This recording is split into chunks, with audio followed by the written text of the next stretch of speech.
Well, honored to meet you, brother. Yes, sir, man. You a monster, bro. Yes, sir. Yes, sir. Hey, I love watching y'all show, he is stupid, dog. I love watching him.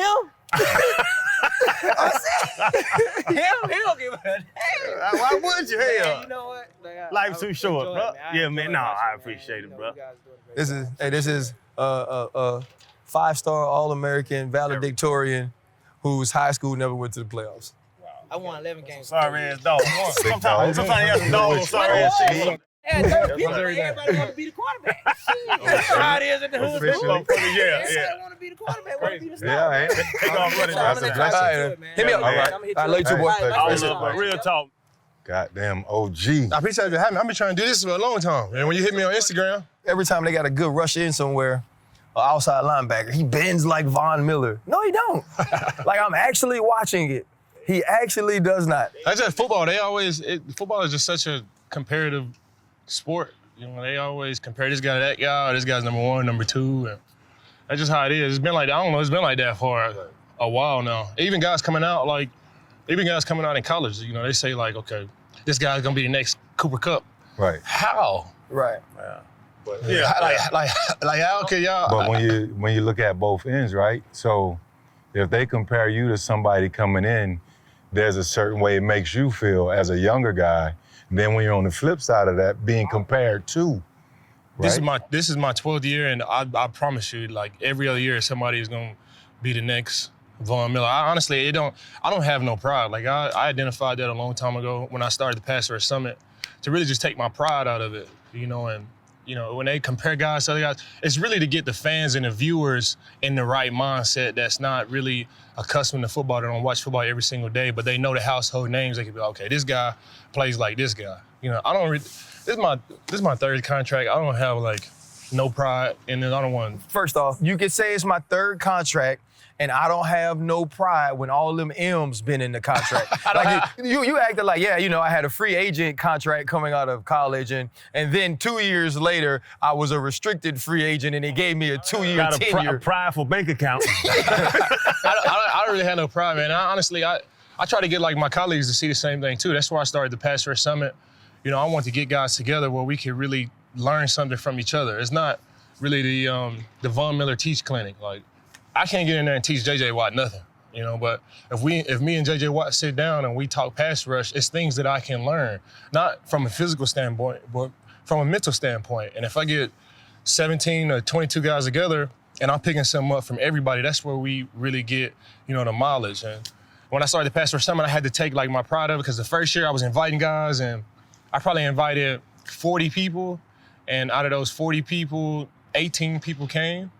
You know, I mean, I paid for everything straight up. Like I flights, rooms, you know, I got the facility and everything. And, you know, I just had to take a step back and really like, hey, like, I took my pride out of it. And then the next year, guys started coming in. The guys that couldn't make it the first year came. Then the year after that, guys came. So I really, when it comes to this football stuff, man, I really don't have no pride. I try to get guys to see that the media is really the ones doing this. The media are the ones saying, this guy's pro football focused. The media, these are the guys that's doing it. It's not us that's really saying I'm better than you or you better than me. Like, we all just playing football. We all playing a game that we love.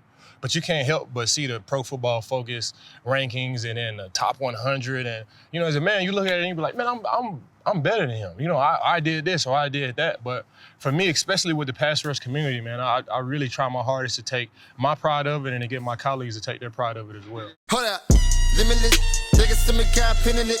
I fought the head to witness it. Get my people feeling militant. Way I'm feeling, get me up. On the mission, get me up. Knowing me, I got the key. Only vision I can trust. Limitless, take a stomach, kind pinning it. I fought the head to witness it.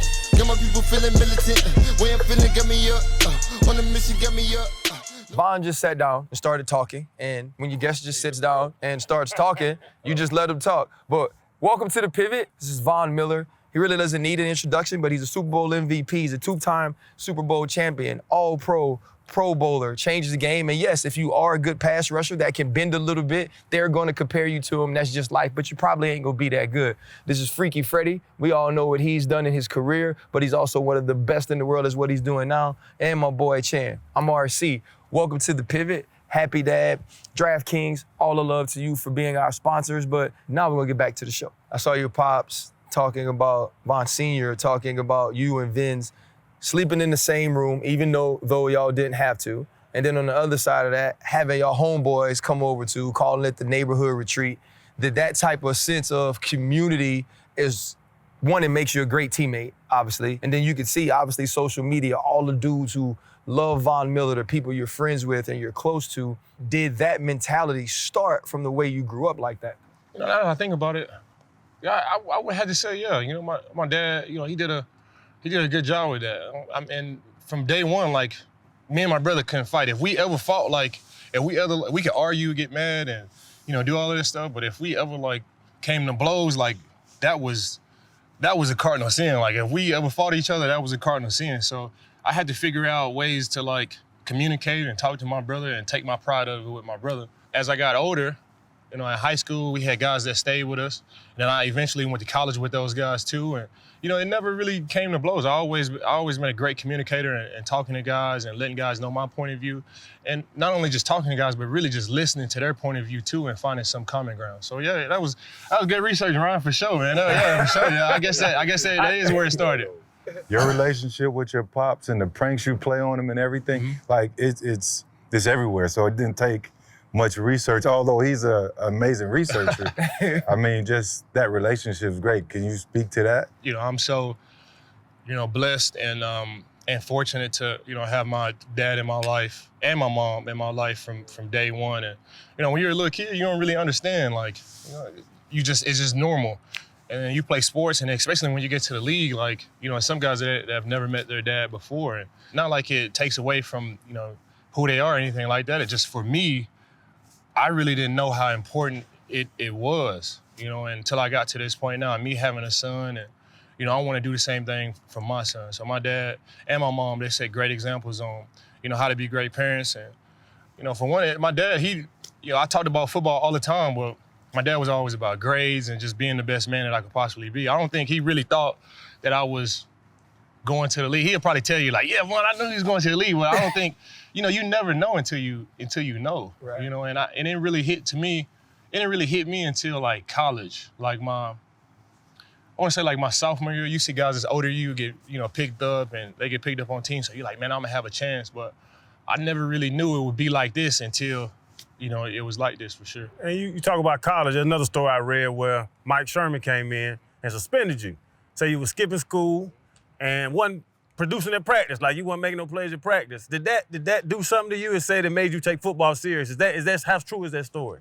That is 100% true. And Coach Sherman was crucial in my football career for sure. Coach Sherman and my dad. You know, Coach Sherman came, and, you know, if you get a new coach in college, especially we had a rough season the season before. Coach Sherman came, and he just changed everything up. And I was so accustomed to doing things the way that I was doing with the previous coach. You know, checking in study hall, and then I leave after, like, you know, 30 minutes, and, you know, I go to class for like 5 minutes, then leave, or, you know, little stuff like that I was accustomed to doing with the previous coach. So it took me like a little growth period to really get, you know, accustomed to the way Coach Sherman was running things. And before I knew it, it was too late. I had got suspended, and it had really hit me hard too, because the only thing I ever wanted to do in my whole life was play football. That's it. And when I got suspended, it really made me look at, like, dang, like, my dream had gotten taken away from me. So it was two ways that I could have handled that. I started off, you know, thinking about what school I'm gonna transfer to. I started off thinking, like, man, I'm just gonna transfer schools. I'm gonna go somewhere else. And play at another school. You know, Florida was on my mind. I hadn't wanted to go to Florida before. I had went to Texas A&M. I ended up going to Texas A&M because it was closer to home, and my mom could make all of my games. My dad probably missed, I can count on both hands how many games my dad's missed. And my mom has missed 2 games my whole entire career. And that's Little League, wow, high school, college, everything. So, do you remember the 2 games? The 2 games was the Ravens game last year, because COVID, it was a COVID outbreak, and it really wasn't them. I had to say, like, hey, you know, mama, like, hey, y'all just chill this game. Like, you know, we're going to Baltimore, we're going to fly right back. You know, they're in Texas. I was like, y'all just chill. It was like a whole bunch of things going on with the flights and flight cancellations. You know, as a team, we fly out. After the game, we fly right back. Like, we got the plane chartered, for them, they would have had to, they were subject to cancellations and all that stuff. So I had to say, y'all just miss this one. It's cool. And my mom was like, "Are y'all sure?" I was like, "Yeah, it's cool. You can miss this one." And then this year it was the Chiefs game. My dad was dealing with some stuff, and my mom had stayed with my dad. So those were the 2 games that my mom has ever missed my whole entire career. So whenever I had got in trouble at Texas A&M, I was like, man, I'm just gonna go to Florida. I'm gonna transfer to Florida. I packed up all my stuff. I got a mattress. I got like a little bed sheet on my bed, and I put my Xbox in there, and I put some clothes in there, and I had wrapped it up and threw it on my shoulder like Huckleberry Finn. I'm like, bro, I'm out. Like, I'm running away. Like, I'm out. I got in my truck, and I drove home, and I was halfway there, and I got on the phone with my daddy, and I was like, Daddy, Coach Sherman just suspended me. I'm leaving. I'm gonna transfer schools. He said, "You what?" I was like, "Yeah, he suspended me. Like, I'm just gonna transfer school." He's like, "Vaughn, pull the truck over right now and go back to school." And I'm like, "Daddy, he's suspending me. I'm not on the football team no more." He said, "Pull the truck around now and go back to school." And I was on the phone talking to my dad. He's like, "Just go back. Whatever it is, whatever suspension that you get, you're gonna have to serve that, do that like a man. You're gonna have to fight through this. You just can't run from it." So I was like, all right, went back, talked to Coach Sherman. He laid it out how tough it was gonna be for me to get back. He said that I might not even play defense no more. I might play fullback. He was just gonna put me in a position where I had to earn my way back. And I think that's really, really where it started for me. I was like, okay, this is a long road. I'm just gonna take it one day at a time. And not even one day at a time. I took it like 6 hours at a time. I would go to study hall, because even though I was kicked off the team, I still had to go to study hall. Like, if I wasn't going to study hall, there was no way that I could get back. So had to improve my grades. I started going to study hall, and then just slowly but surely, I just started to gain my, trust back from my coaches, and gain my trust back from the players. And, training camp came back my junior year, and they let me back on the team. And I led the nation in sacks. I had, 17 and a half sacks. And I think it was that period that really just changed my perspective on the game. Like, I knew this is what I do better than anything else in the world. And there's a lot of people that get in that situation and they fail to really look at themselves. Like, everybody point this and that. And I've always been the one, like, what did I do wrong? What did I do? I wasn't going to school. I wasn't going to class. And I was, you sit back and you look at everybody else and you're like, well, he not doing it. But at the end of the day, you're responsible for yourself. Yeah. So I was like, man, I'm just gonna hunker down and get through it. And that was probably one of the best decisions that I ever made in my football career. That's not even just a pivot, that's a turnaround. Hey fellas, we back again at the Pivot Watch Party. Always cool to check out what we got on Fridays headed into the weekend. But we know we have games, and if we have games, then we have DraftKings. And it still stands. If you use the promo code PIVOT, any $5 pregame moneyline wager that hits, you get $200 in free bets. And this is gonna be week 2 since the most active trade deadline we've had, and I can't wait to see who comes out victorious on Sunday, and I know I'm gonna be winning too. See, that's the thing. If you can really watch and figure out what's going on, you know what teams got better, and you can capitalize on that. Now you have some players on different teams, and now I can same game parlay. I've been telling y'all about it, baby. You can same game parlay, give yourself a chance of winning even more money with DraftKings. You know my thing, Chan. I'm on that daily fantasy, baby. I'm on that daily fantasy, man, because I can play it anywhere. The sports book ain't everywhere. When we move, pivoting, doing our thing, I get to play sportsbook. But we ain't always doing that. So I'm on my daily fantasy. Daily fantasy, anywhere, make it happen. Well, DraftKings, first of all, thank you for sponsoring the show, but also thank you for making our pockets a little bit fatter. And remember, if you just bet any pregame moneyline wager, $5, you hit, you get $200 in free bets. Pull out all your devices, download the DraftKings Sportsbook app. Now, back to the show.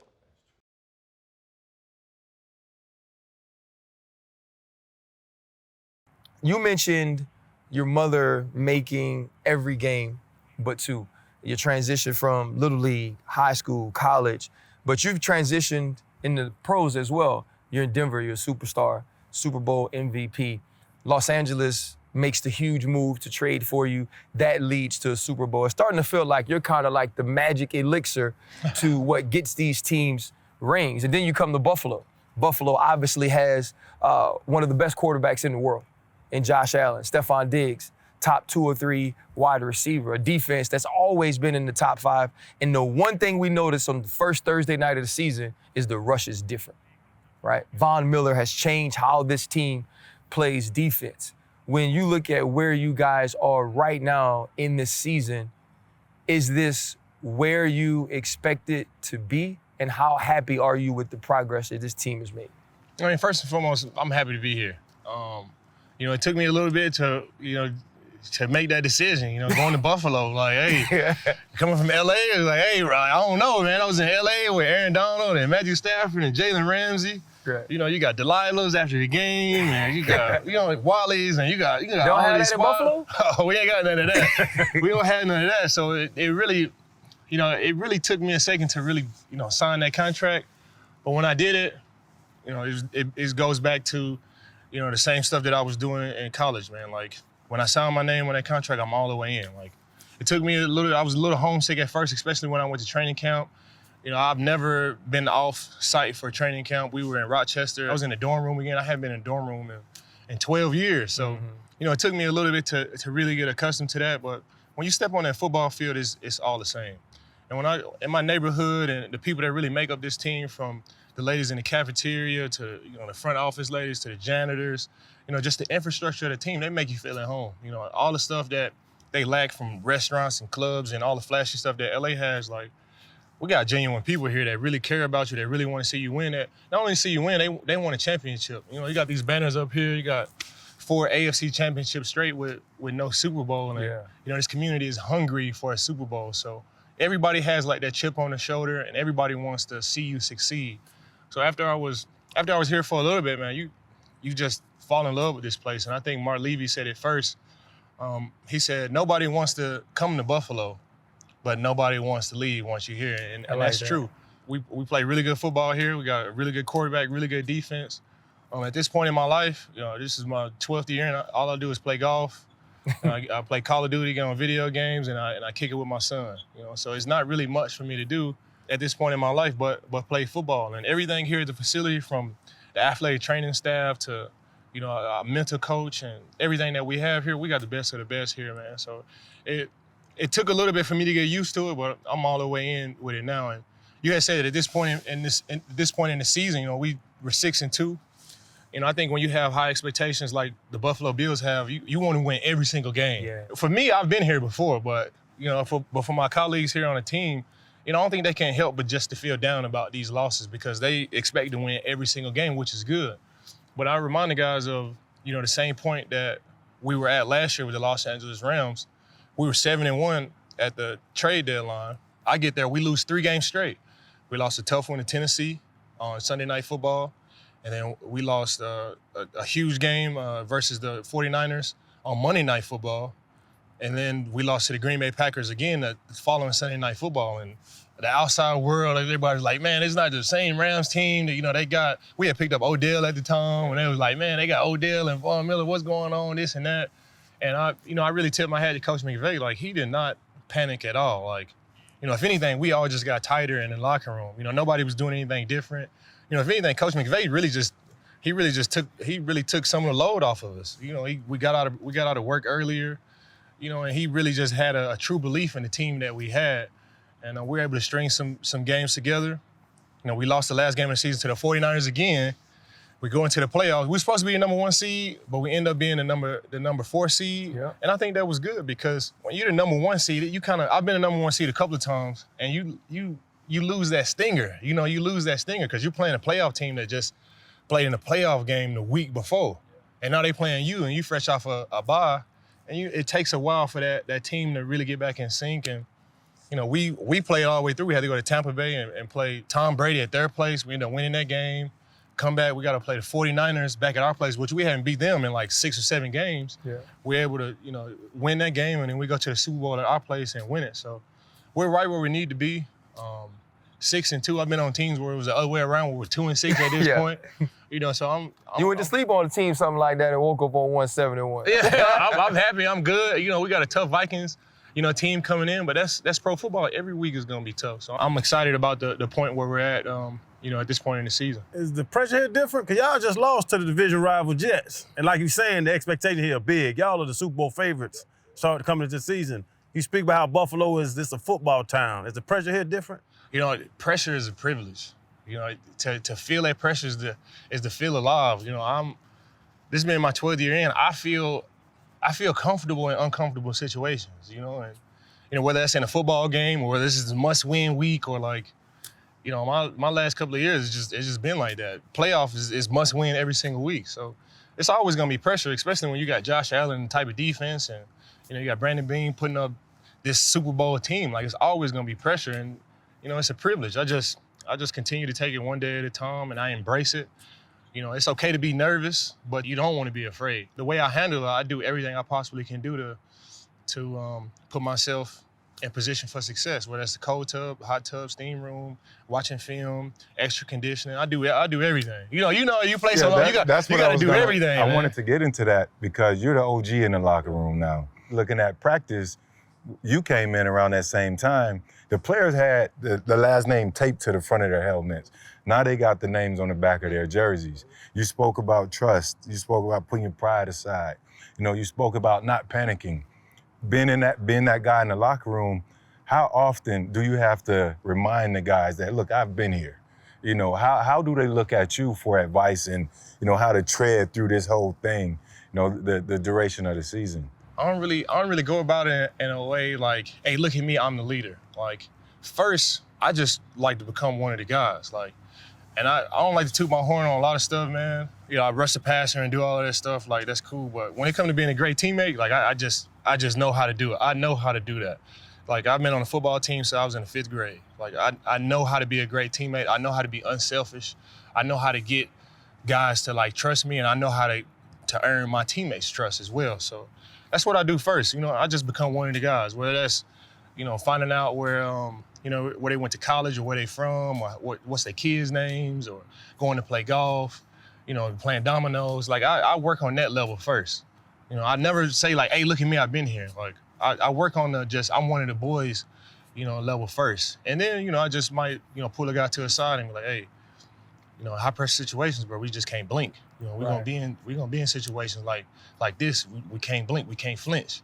And I just do I just plant this seed here and plant that seed there, and before you know it, I'm talking to everybody on the football team, and I just uplift, everybody. So I'm not really the guy to I give a speech and I talk to the guys whenever it's time to, but I like to be one of the guys, and I like to work from that level. But you are one of the guys because for years, nobody wanted to come to Buffalo. Hell, you even had to, think twice about it. But you got Josh Allen here. Then you got Stefon Diggs, yourself. And you're talking about recruitment. OBJ. Yeah. The influence. You do bring something to the table. Can you make that happen? You know what?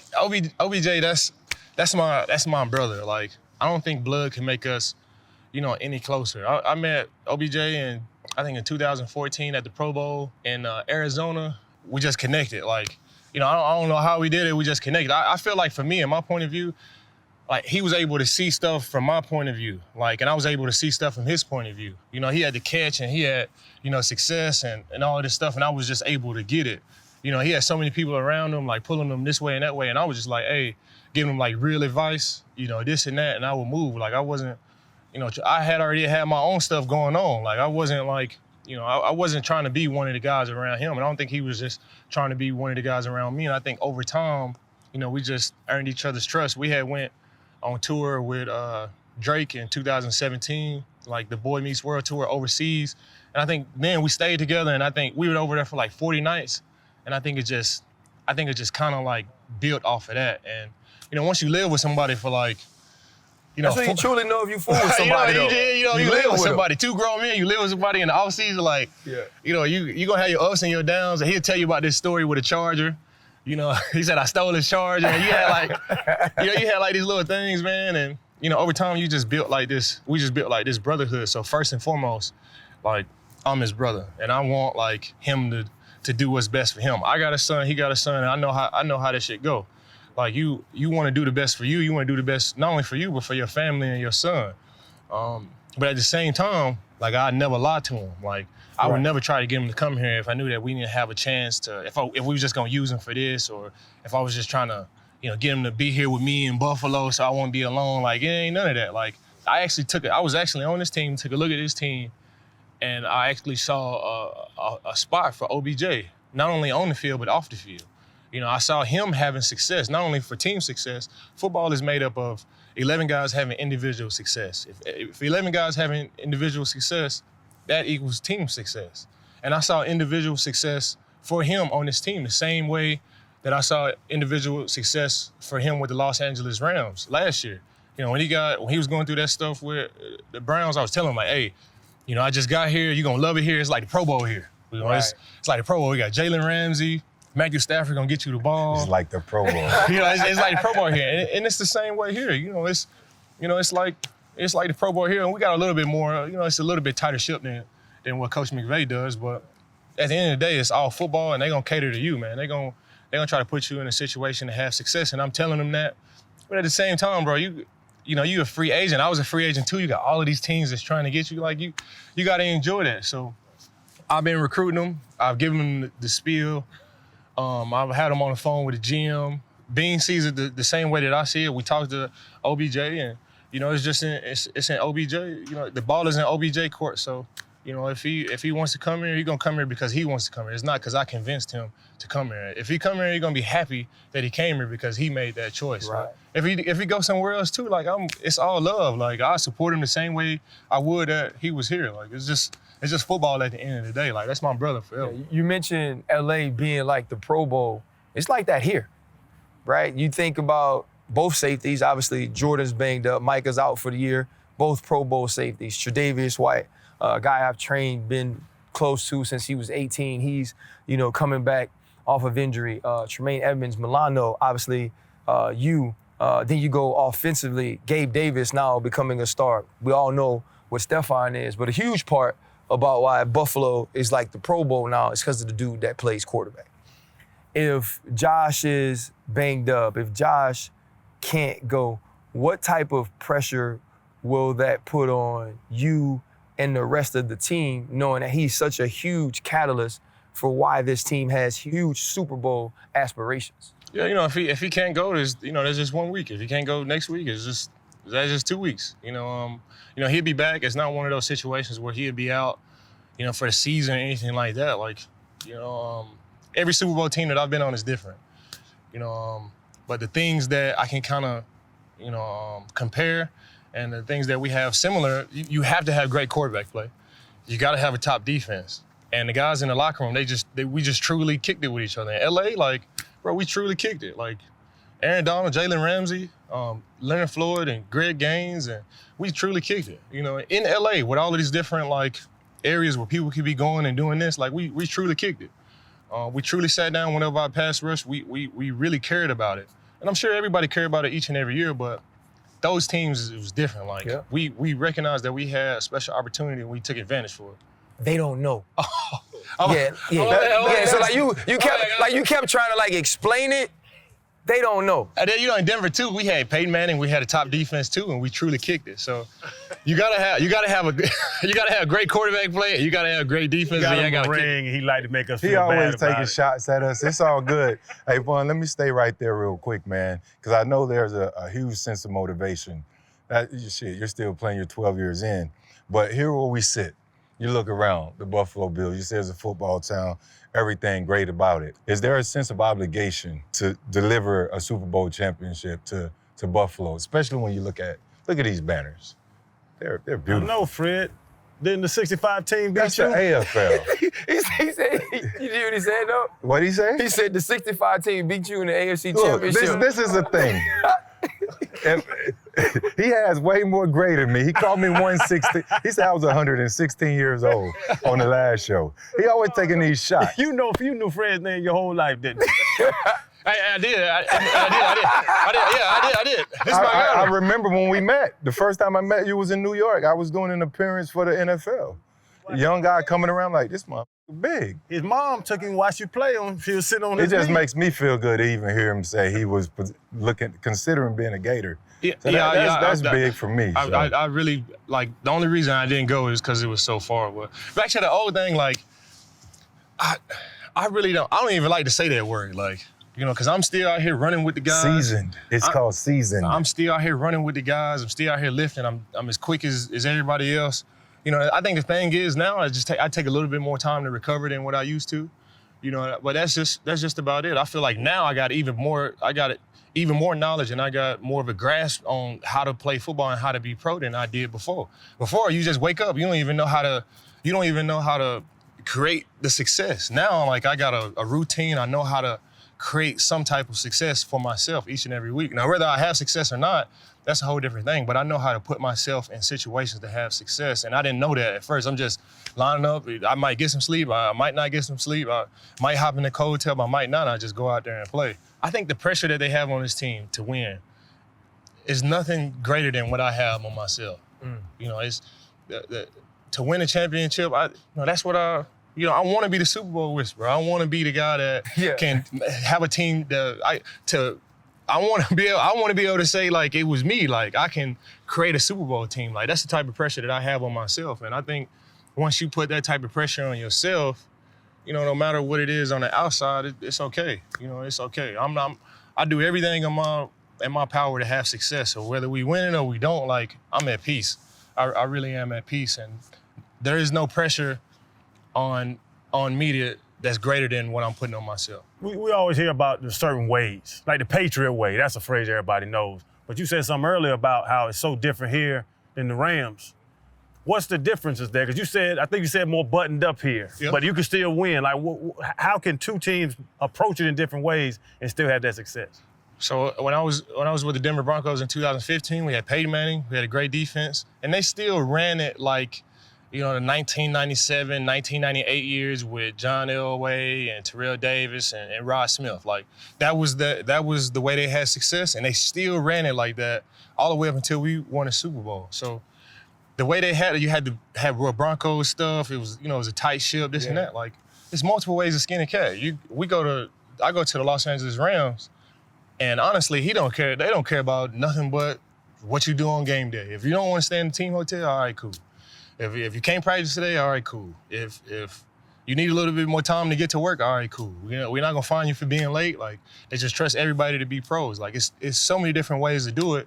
And I think here with the Buffalo Bills, it's kind of in the middle. It's not as loose as LA, and it's not as tight as Denver. It's kind of in the middle. And at this point in my career, there's multiple ways to skin a cat. Like, you get new guys coming in, you got old guys that are still in the league, and you create these teams with a mixture of all of these people. There's multiple ways to skin a cat, and I think the way Coach McDermott does it, you know, he's so flexible. You know, he came into the league, he was a, you know, tough defensive-minded coach, you know, and no nonsense, you got to do it this way. Then you get Josh Allen, and Josh Allen's like the Will Ferrell of quarterbacks. He don't take nothing serious. Like, I promise you, he don't take nothing serious. He got a prank, he got a joke.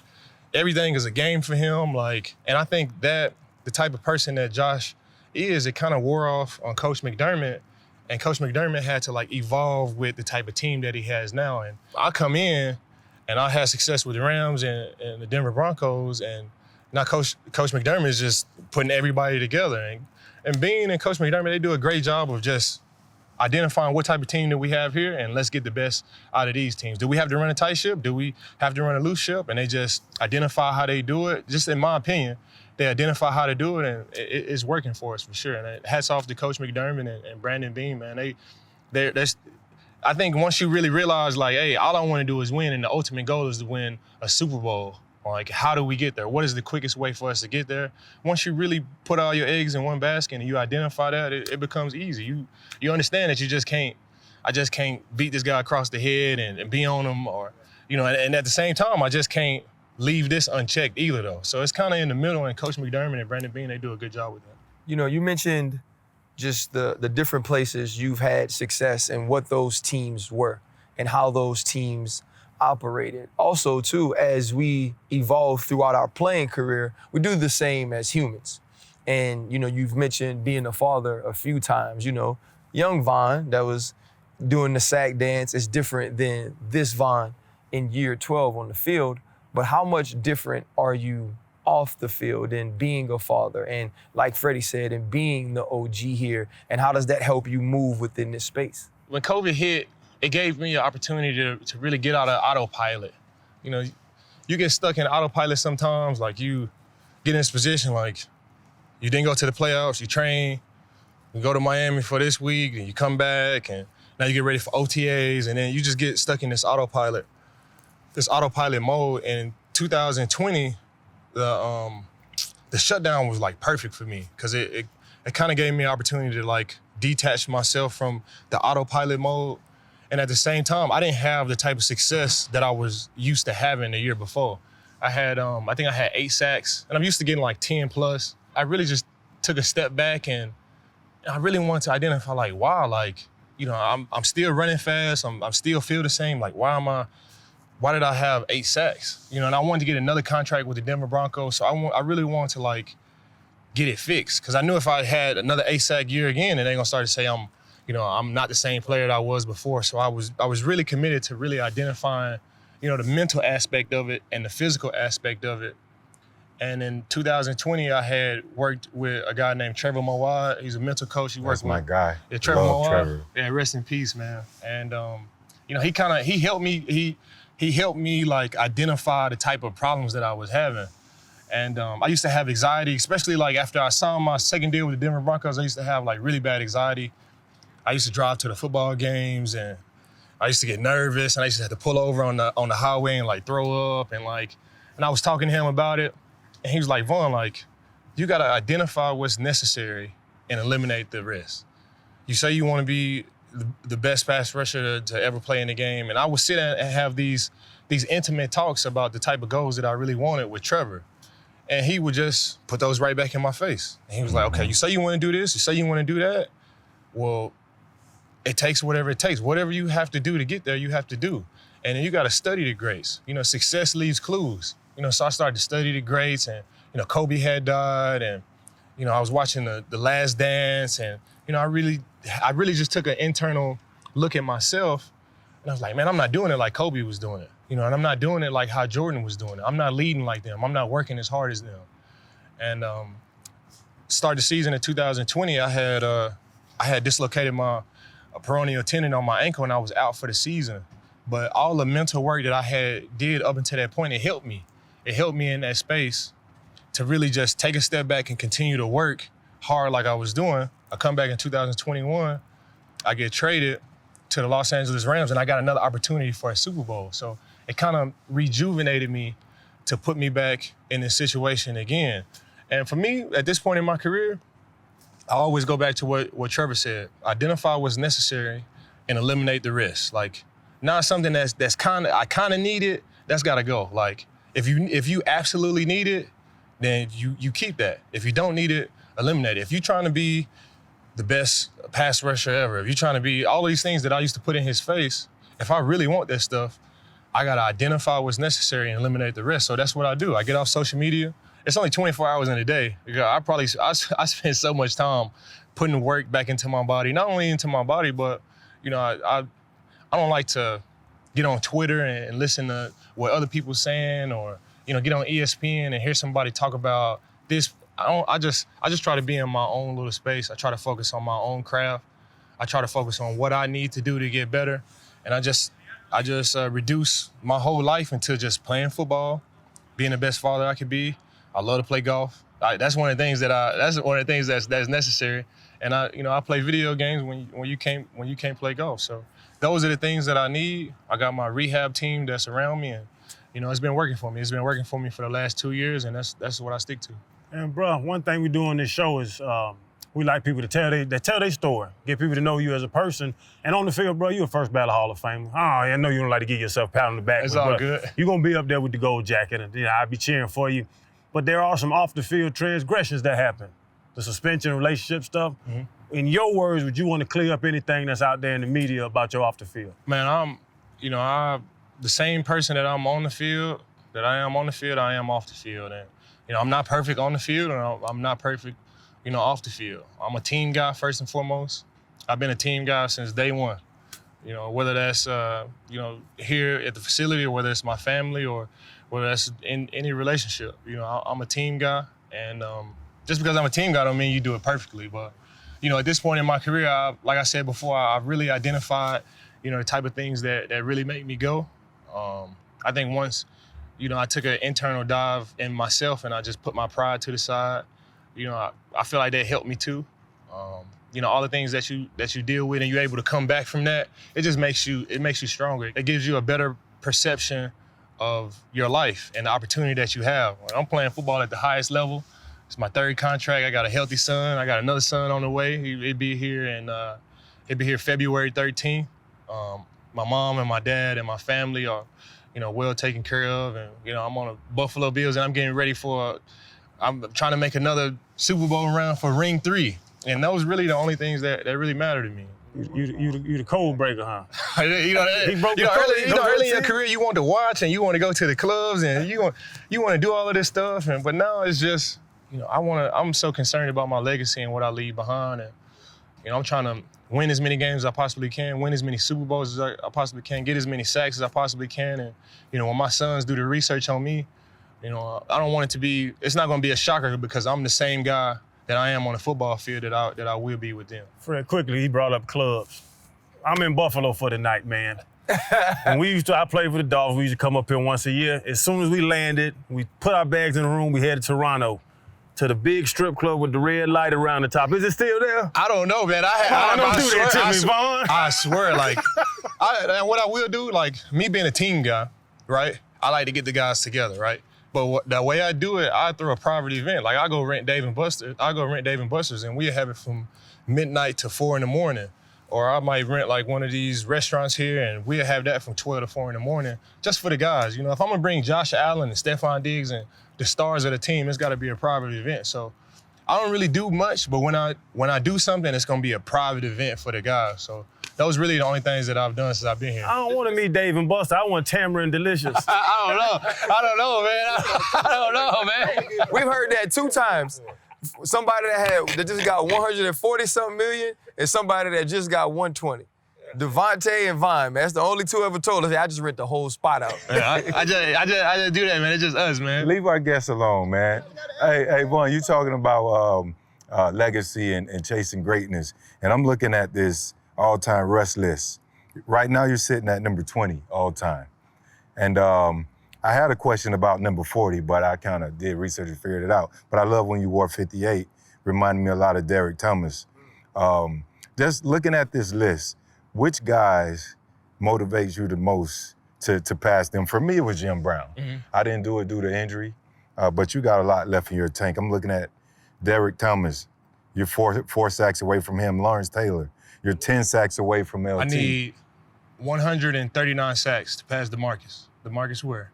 That's the guy that I got circled. You know, that's my big brother. That's awesome. He was so instrumental in me becoming the person that I am today. Like, I was Dallas Cowboys fan my whole entire life. I used to wear my tape like DeMarcus, cleats, everything. I even had the towel that hang out like DeMarcus, even my stance. The only thing I didn't take from DeMarcus was the face mask, because I ain't really, the full face mask, that really just wasn't me. But everything else, I really studied DeMarcus Ware. And when DeMarcus Ware came to the Denver Broncos, it was like, bro, like what? Like, this is like, I don't really, like, my dad's my idol. Like, my dad is my hero. But outside of that is DeMarcus. And to have DeMarcus in the locker room with me and how the Denver Broncos did it, they put his locker right next to mine. So I used to ask him about everything, like not even just pass rush stuff. Like, hey, you know, what you doing with your finances? Are you investing in this or that? Like, what you gonna do after football? Like, you know, you got kids, like, when do you think about getting married, this and that? Like, it used to be stuff that, like that, you know? And it's crazy because I catch myself in the same position with these guys. You know, and I'm paying all the stuff forward that DeMarcus told me, that, you know, Sean Phillips and Elvis Dumerville and Champ Bailey and Brian Dawkins and the Tim Tebows and everything that they used to tell me. I'm in that situation now, and I'm really, whenever I talk to them, it's really not even me. I'm just telling them what they told me. So DeMarcus would definitely be the guy. If I can get to 139 and pass DeMarcus, then I would feel, you know, a sense of 16 is the magic number. Yeah, I would feel a sense of accomplishment. You know, Derek Thomas, his career was cut short. I think he only played 9 years too, and he had 26 sacks. So he was on a whole nother level. Yeah. But if I can get DeMarcus Ware, that's my golf buddy too. You know, he just fleeced me the other day, like for 10,000 on the golf course. Like it get crazy on the golf course, you know. But you know, that's my big brother. And that's the guy that if I can get there, then I would feel some sense of accomplishment. I think your name, obviously, just not solely based on the list that you're on, but what you've accomplished as a person in this game. And I think social media, the one positive of it is getting to see people live their lives and live their lives in their truths. For you, do you feel like, or have you done enough where Von Miller doesn't need a championship from the Buffalo Bills to feel fulfilled or content or satisfied with his career? Or did you come here for that reason? When I had my son, it just put me, my perspectives changed a little bit. And at the same time, like, you know, I'm not satisfied. Like, I want to go get Super Bowl number 3 and 4 and, you know, this and that. And I think God just blessed me with that competitive nature, and that's what makes me me. But, you know, I know we're gonna get another Super Bowl. You know, that's what I want. But, you know, my dad told me a long time ago, like, you know, if you want to make God laugh, start making plans. To that same note, it's been a lot of times where I got down on my knees and I prayed, like, God, please, you know, let this happen for me, or let me, you know, have success in the game, or let me go out here and get a sack, or this and that. Let me get this next contract, or, you know, let this happen for me. Or like I got down on my knees and prayed and prayed and prayed, and He blessed me with this opportunity. You know, I wouldn't even be here, you know, talking to you guys if it wasn't for Him. So He blessed me with this opportunity. He blessed me to be able to play 12 years, and hopefully I can play 13, 14, 15, 16, 17. And I'm gonna keep playing until He say, it's over, Von. Or until I turn the film, I'll be like, no, Von. It is over, Von. I think both of those go together. You know, so as long as God bless me with the talent and you know, the light that I have with my teammates, as long as He, you know, continue to bless me with that, then I'm gonna keep doing it. Tom Brady, he showed us, like, man, you could do it as long as you want to, as long as you don't get, you know, old mentally. That's why I don't like saying that word, because once it go up here, like, then the body gonna follow. At the same time, the body gonna do what it's gonna do, you know. But I always try to stay young up here. I like to kick it with the young guys. I like to be around the young guys. I watch what I say. You know, I don't like to come into work and be like, my back, or dang, I don't. You can ask anybody up here. I don't talk like that. Whether coach say, we got another series or whatever, like I'm all for it. Up here mentally, I'm not gonna let myself become old, because the body gonna follow, and the body is always gonna do what it's gonna do. So as long as God keep me going, man, I'm gonna keep coming up. I'm gonna keep coming in here. I'm gonna keep rushing and passing, man. So if we win, we win. But at the end of the day, I'm content, man. I got 2 boys. You know, it's hard to get. You know, it's hard to get 2 boys. I got 2 boys. Hopefully, you better trust me. I know. I got 2 boys, man, and I'm content, man. But at the same time, you know, I still want more for myself. In a perfect world, when second week of February hits, that Monday after the Super Bowl, what happens here for the Buffalo Bills? Shit. You know, one thing about those Super Bowls, man, like, it's like football heaven. You know how it is. Like, it's like football heaven. Right when that clock say 0-0 and the confetti start spraying, and you hear that they got that little mute. They got the speakers around the football field, and it's like the trumpets and dun dun dun dun. And then they put you up on the stage, and it's a party after that. Like, it is a party. You know, I think with the Los Angeles Rams, especially in LA, we took advantage of that, man. We're going to Vegas, and you got to celebrate, because that's really the one time in your career where you can exhale. And if for 31 other teams, you end in disappointment. If you really, really care and you're really a true competitor, you're going to end with some sense of disappointment. Whether it's individually or as a team, you're going to feel that disappointment.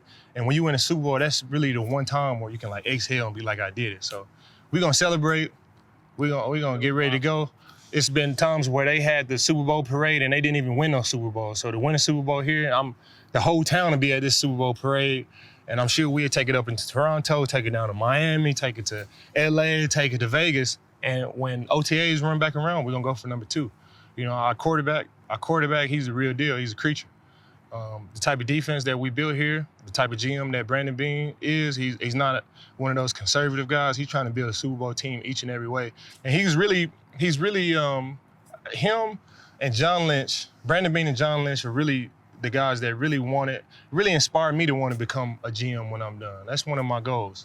You know, obviously I want to take the John Lynch route, and you know, I want to be on TV like, you know, Ryan Clark, and you know, you guys like you, Anthony Hawkins, Michael Strahan, Nate Burleson, like Richard Sherman, like you guys make the job like so attractive, especially me being, you know, an athlete. I can just see myself and you guys do an excellent job whenever you're on ESPN or whatever you guys do, whether it's this podcast, like you inspire me to want to do it. And I want to take the John Lynch route. He was on TV for a little bit and then it became a GM.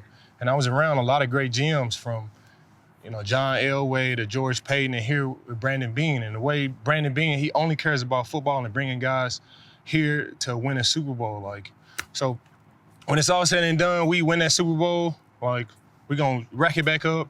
We're going to go for number 2. Hopefully we go for number 3. And we got a quarterback here to do it.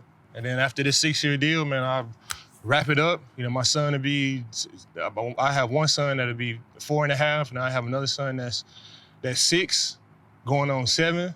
I'll go on the TV, do broadcasting for a little bit, and I'll become, you know, the next GM of the Buffalo Bills. I love it, man. And listen, hopefully he does that after I do it, because I'd also like to take that route. I mean, hell, Jeff Saturday just got a head coaching job straight off TV. It's a wrap. I don't know why I can't be a GM. I'm just saying, I can usher Vaughn in, you know what I mean?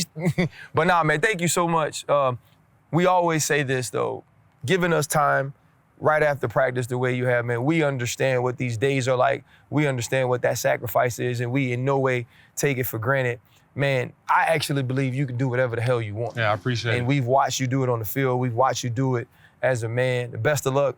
I do not know if Glendale, Arizona is ready for Bills Mafia. I don't know if there's enough tables to break, but I'm sure as hell looking forward to seeing it, man. Best of luck, my dog. I appreciate you. Yes, sir, guys, man. Appreciate you, boy. That was awesome, bro. Appreciate y'all having me, Waiting man. on the invite for Voncast. I got you. Get us right. Get us right. I've been wanting to do this for a while, man. Hold up, limitless. Take a stomach, got pinning it. I fought the head to witness it. Got my people feeling militant. Way I'm feeling, got me up. On the mission, got me up.